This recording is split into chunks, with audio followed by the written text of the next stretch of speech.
नवरात्र के चौथे दिन माई कुष्मांडा देवी के रूप धारण करेली और भक्त सब पर उपकार करेली। ई रूप माई के और भी मन भावन लागेला।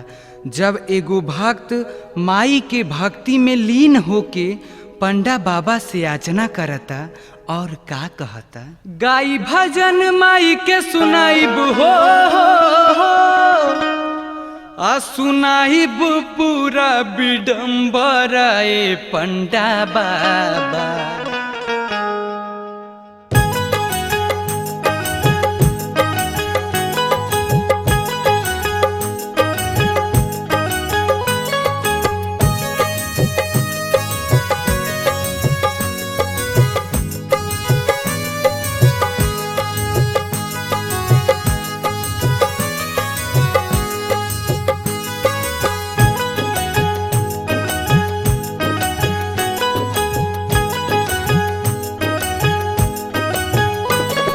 गाई भजन माई के सुनाइब, गाई भजन माई के सुनाइब, पूरा सुनाइब विडंबर। माई के दे दा मोबाइल नंबर, माई के दे दा मोबाइल नंबर, माई के दे दा मोबाइल नंबर, माई के दे दा मोबाइल नंबर। गाई भजन माई के सुनाइब,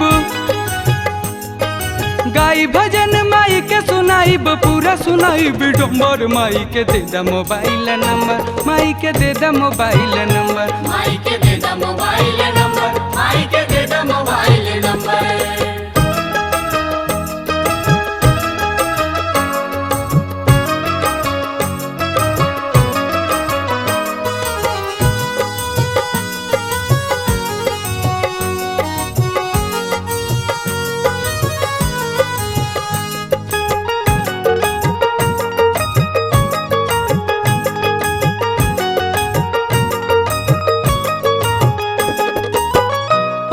परिले तोहर पंडा बाबा, माई के कतना नंबर बा बताब।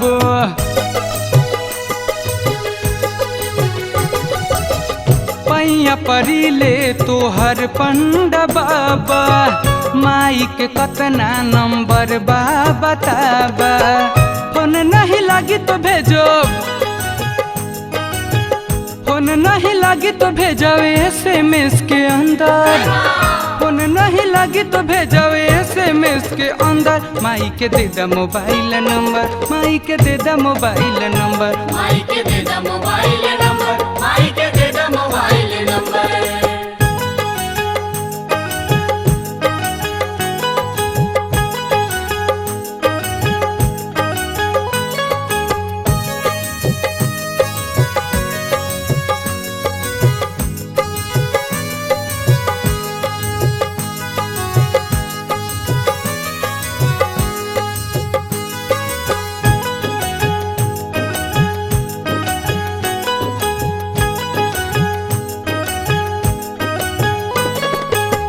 देख के नंबर माई के मन डोले, सोची विचार माई पूछऊ तो बोल।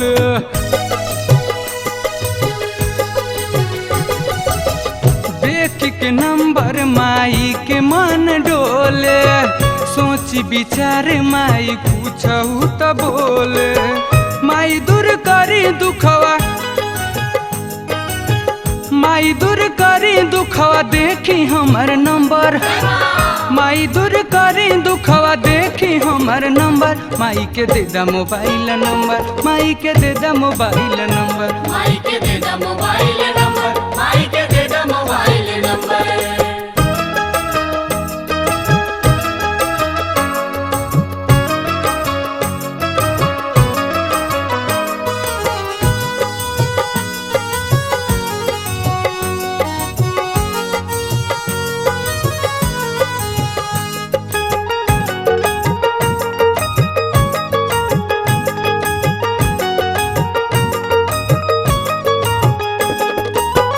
गाई के पुकारत बानी राहु रे भजनवा, दिन रात देखत रही राहु रे सपनवा।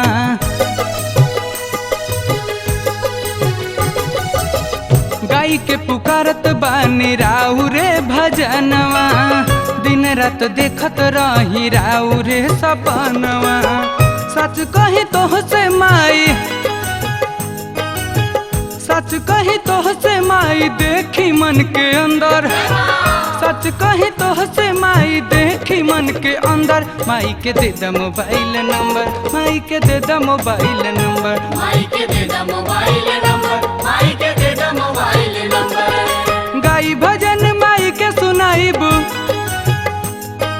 गाई भजन माई के सुनाइब, पूरा सुनाइब डम्बर। माई के दे द मोबाइल नंबर, माई के दे द मोबाइल नंबर, माई के दे द मोबाइल नंबर, माई के दे द मोबाइल नंबर, माई के दे द मोबाइल नंबर, माई के दे द मोबाइल नंबर।